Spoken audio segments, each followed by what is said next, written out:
Oh, hey, how are you today? When you read the Bible, do you enjoy reading the Old Testament? Honestly, I have a love-hate relationship with it. Sometimes it's pretty challenging to understand. But sometimes it's pretty challenging.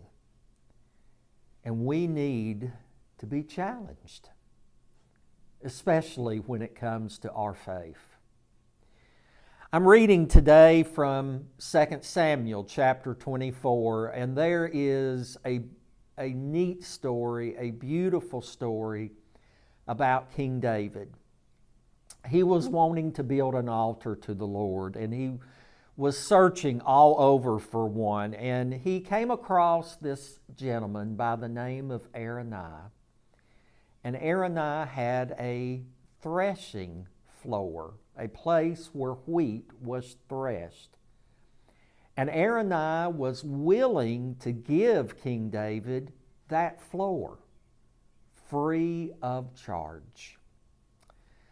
What a gift! What an offering! But King David said to him, I will not accept it free, because that which costs me nothing is not a sacrifice to my God. That which costs me nothing is not a sacrifice to my God. Sacrifice, not one of our favorite words, but certainly something that is at the heart of the Christian faith. I ask you today, what sacrifices are you making for the cause of Christ, for the kingdom of God? Maybe David is a good example. That which cost us nothing is really not a sacrifice to the Lord. It is a joy to come before you today and to welcome you to our online service for May the 16th, 2021. We are so glad that you made the choice to join us. And today, Pastor Jacob will be bringing the message, and no doubt will be challenging us to maybe make sacrifices. Who knows? But it is a pleasure to greet you and to welcome you and to certainly thank you for joining us today at Middlebrook Pike United Methodist Church. You guys can have a seat.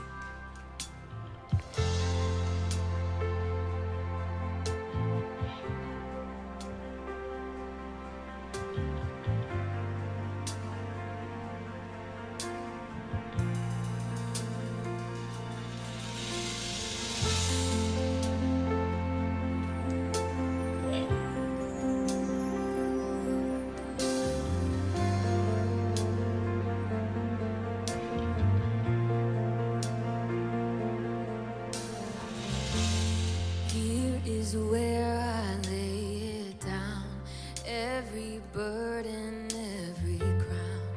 This is my surrender. This is my surrender. Here is where I lay it down, every lie and every doubt. This is my surrender. I will make room for you to do whatever you want to do whatever you want to. I will make room for you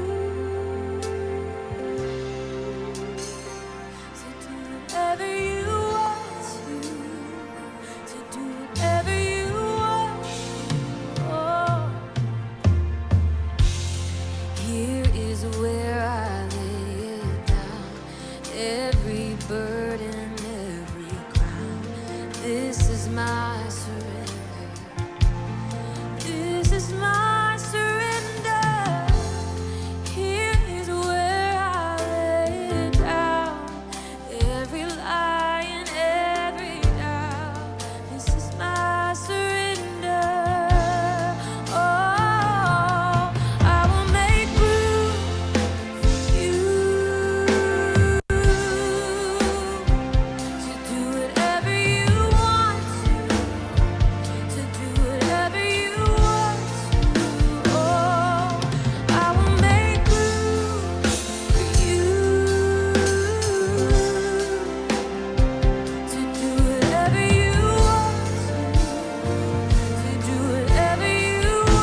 whatever you want to.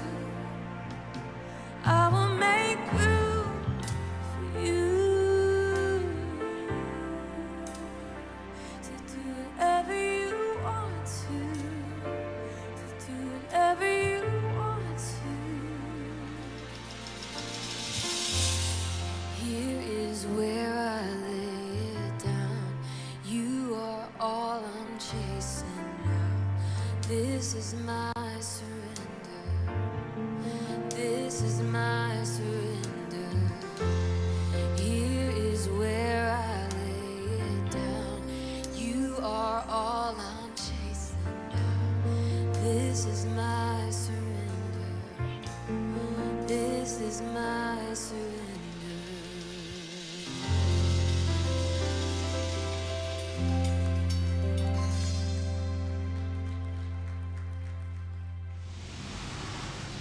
Hello and welcome to Middlebrook Pike United Methodist Church. We are so excited to be worshiping with you on the other side of the screen today. My name is Molly Troutman and I'm the Connections Director here at church, and we would like to extend a special welcome to all who are visiting with us today.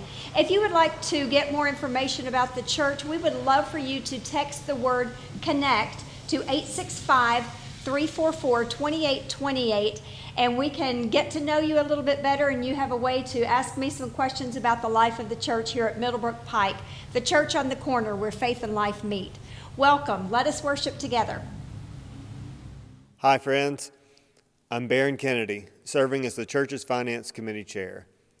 I would like to give you a quick update on our church's finances. First off, a big thank you for your faithful giving during 2020. With all the uncertainty, the changes in how we worshiped, and the changes in how we gave. Despite all this, we were able to end the year in a good financial position. Although giving was down from prior years and from budgeted levels, we were able to end the year with a small surplus, with a very bright spot. Pledged giving was over 100% of the budgeted amount. 2021 started with that same uncertainty. We had to set the budget while we were unable to come here and worship in person.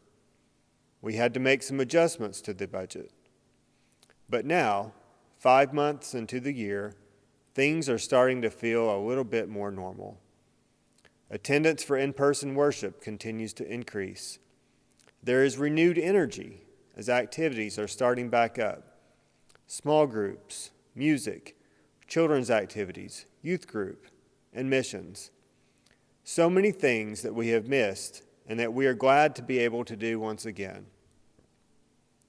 Our giving in 2021 started out rather sluggish as well, perhaps as to be expected. As of the end of April, we are behind on budgeted giving and are also behind where we were a year ago. Expenses have also been below budget so far in 2021 because many of the church's activities were put on hold. But now that more of our normal activities start to resume, our normal level of expenses will resume as well. So I encourage you to please be faithful in your giving to allow us to return to our church activities with full support. Now that we can resume our mission and ministries once again from a health and safety perspective, let us all work together to ensure that we can also resume these activities from a financial perspective. Many of our missions and other ministries have been holding back through all the uncertainty, and I would love to see them flourish this summer. Please help us keep giving strong throughout the summer so we can take advantage of the increased energy and enthusiasm of people that I see every week as more of the congregation returns to in-person worship. One more point I'll add. One positive to come from having to navigate months of having to worship remotely was that many people learned to take advantage of online giving. For many, this is a very convenient way to give and also helps keep giving steady when people might be away for vacations or other summer activities. If you are interested, please go to our church's website and click on the link for Secure Give. Thank you all for your faithful giving, and I hope you are as excited as I am to see the return of the bustle of activity that we are used to here at the corner where faith and life meet.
What does it feel like for you to be home?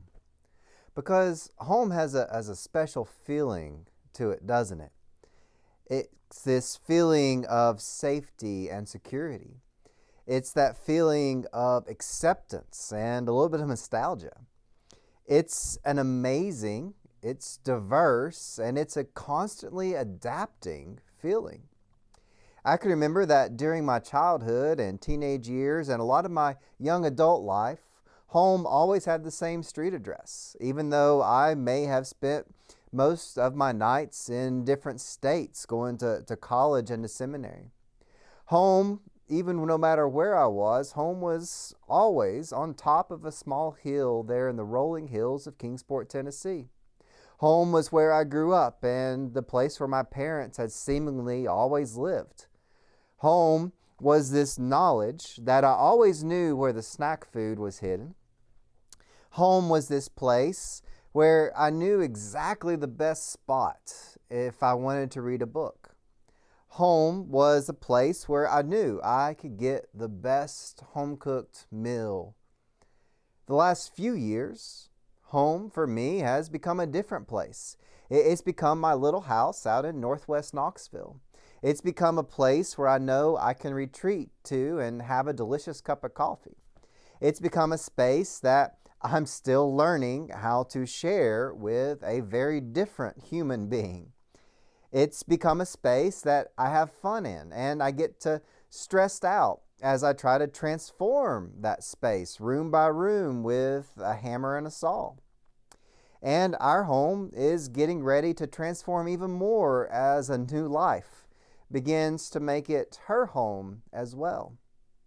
Home is a very special place for all of us, even when a home looks very different.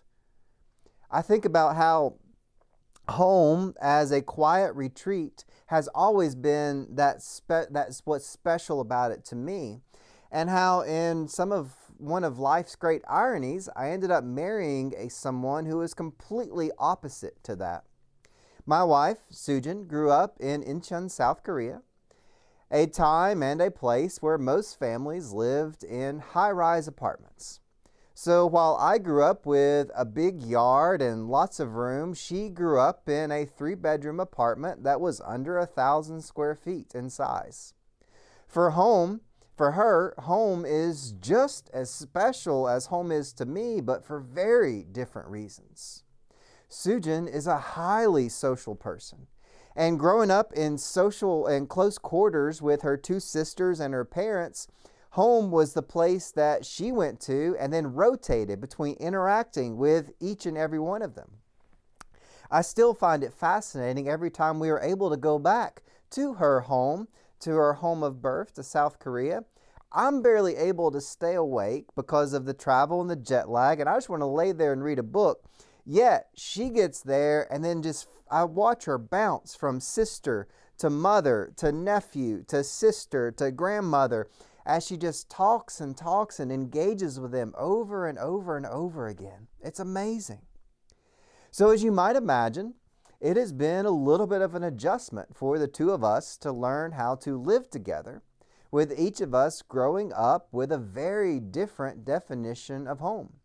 For example, in our living room, we have a really big couch. I mean, the thing is almost like 12 feet long. I love it.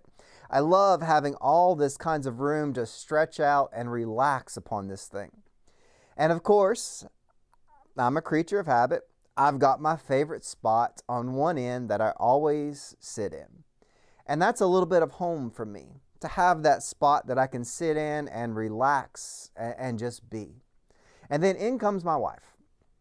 And if you assume that I take up roughly, let's say, 2 feet of this 12 feet couch, well, that leaves her with 10 feet of her own to spread out on.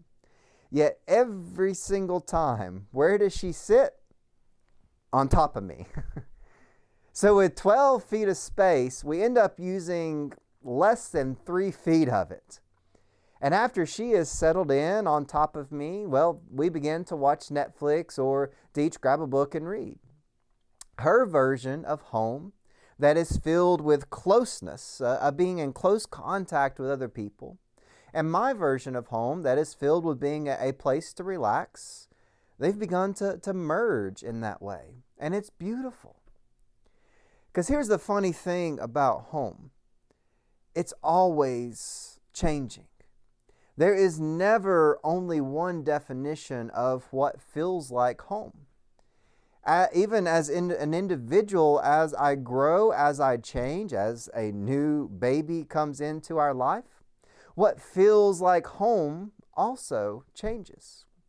And that can and should be a beautiful thing. But it's not always easy, it's just beautiful.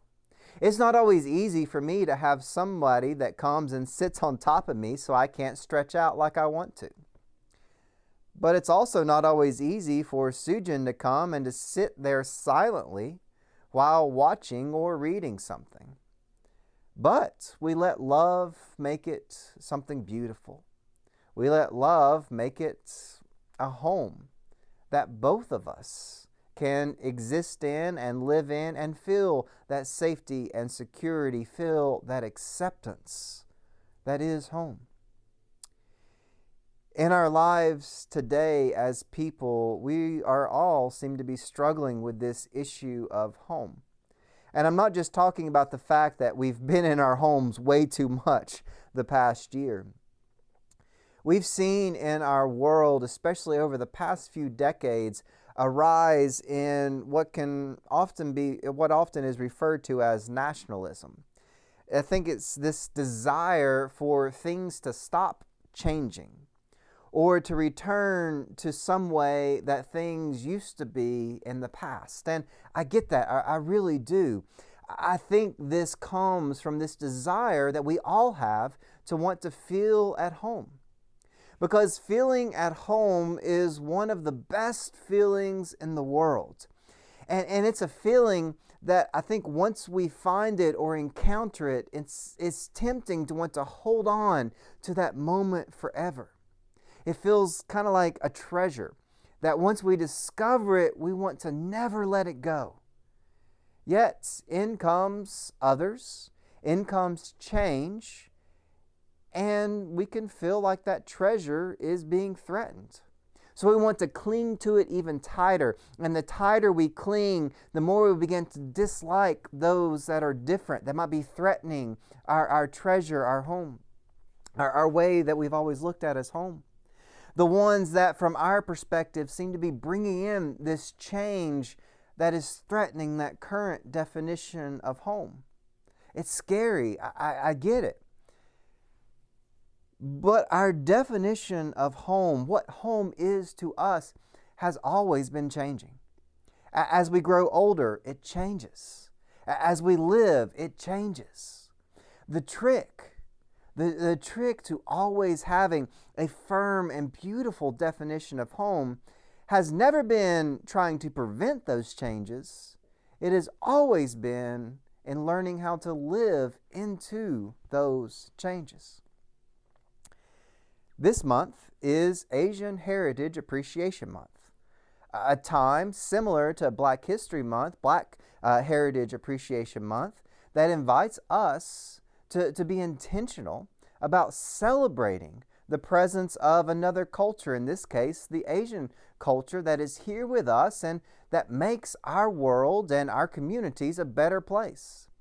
Now, granted, this one hits a little closer to home for me than all the other opportunities to celebrate the different cultures in our world because, well, my wife is Korean and my soon-to-be daughter will also be Korean. But I think it is also a very important opportunity right now for all of us because, well, Asians, especially Asians in America, have had a very rough time the past year. So we've had this thing called the coronavirus that has definitely threatened our homes the past year. A virus that, to the best of our knowledge, originated in the country of China. And while most people did not associate the threat of the coronavirus by making the Asian community a threat, some definitely have. Sujin had a friend in DC, a Korean, who early on in the pandemic was out walking on the sidewalk and a complete stranger came up to her and punched her in the face because she looked Chinese. Sujin has shared with me at least 2 incidences here in Knoxville where different strangers, have yelled at her while she was just walking down the street to get lunch. One of the things that was yelled at her I won't repeat. The other was simply summed up as, "You better get at least 100 feet away from me." Now, my wife is Korean, not Chinese, and she has lived in America for 10 years now.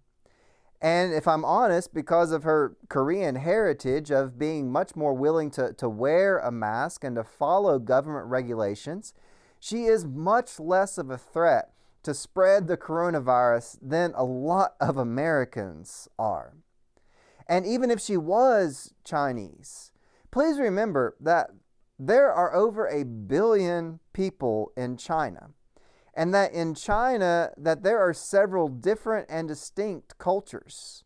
It's exactly like here in America, how someone from Tennessee is different than a typical person from California or Texas. We're all different. And very likely, if someone is of Chinese heritage here in America, they're no more likely, and in fact, probably less likely to be a threat to spread the coronavirus, at least here in America. Yet, Chinese, Asians, well, they're more easily viewed as foreign. And someone who is foreign, or at least foreign looking, even though they very well might be more American than we are, someone who looks foreign can be more easily viewed as a threat.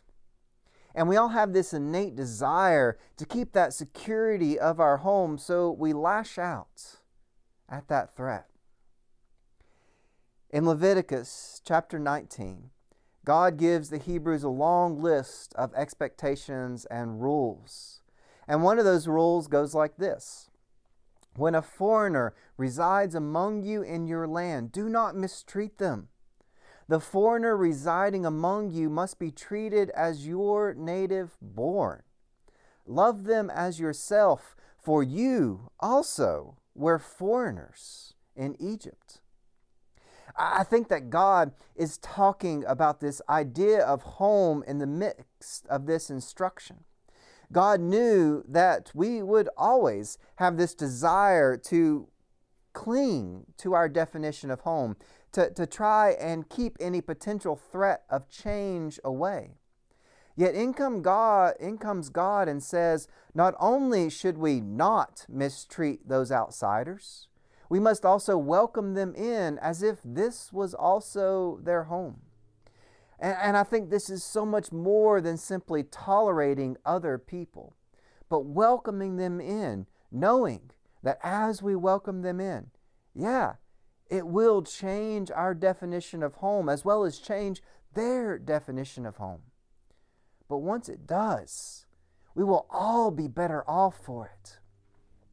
That's why I believe that our response to the fear of an outsider or any other discrimination cannot be just a passive statement of, I'm not going to hate on fill in the blank. But it also needs to be an active stance. If we do not actively try to overcome our differences, they will always turn into a divide.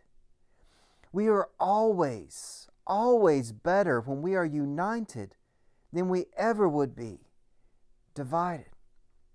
And so I think God is speaking into this and calling out to us, all of us, to be active in inviting the foreigner, the outsider, in. And calling us to be active in how our definitions of home will grow and change as that outsider and foreigner becomes a part of our home, of our life. Author, comedian, and foreigner Trevor Noah had a great solution, I thought, on how to end hate towards foreigners in our world. And it simply, or at least in our country, and it was quite simply this. You know, you can hate immigrants all you want, but if you choose to hate them, you don't get to eat their food. And I love that, because do you realize how boring and unexciting and bland our cuisine would be if we could not eat food from immigrant cultures? Asian food, gone. Mexican and all other Latin cuisines, gone. A lot of Southern cuisine that is popular, like fried chicken, came from Black Americans who are immigrants. And that's now off the table. Even something as simple as a peanut butter and jelly sandwich. Peanut butter is traced back to South America with the Aztecs and Incas. It's immigrant food, gone. The very tables in our homes that we gather around to eat are so much richer because of the change that foreigners, that immigrants, that others have brought into our lives. And I think that this gives us a great opening to being active and welcoming in the foreigner and treating them as native born, because there are very few activities that I enjoy more than eating. And I feel safe in saying that there are very few activities that most of us enjoy more than eating. So let's go be active and celebrate these amazing immigrant cultures around us by feasting on the food they have to offer. Share a table with those who are different from you, and you will find out that it is one of the best ways to let our homes develop and become richer. I know that divides between people feel greater than maybe they ever have felt before. But if we want to heal those divides, it will take us being active. Not just tolerating others and saying, you can go over there and do your thing, just leave me alone to do my thing. But understanding that our homes are always changing. And if we work towards it, then those changes can bring a deeper and greater richness into our lives as we share tables with others, as we share our home with others. Because nobody enjoys that feeling of being an outsider. We all desire a place to call home, to call our home. So let us go and be active in making sure all can have that feeling of knowing that they are at home. That those who, yes, may come from cultures who immigrated in, might in this place find a home, find a place where they feel safe and secured and accepted for who they are. And as we find that we, who also were once immigrants, can join with others and find a richer home in our own life. A home that changes, a home that, yes, becomes different, but that is greatly that becomes amazing because of the presence of others there in it. May we open our homes. May we open our lives so that all know that they are welcomed here, so that all know that they are accepted here, so that we might all feast at this amazing table that our God is preparing for all of us. Let us be active. Let us be intentional about feasting and celebrating other cultures and sharing a table together so that no one feels like an outsider and all know that they are welcomed here in our world and in our life.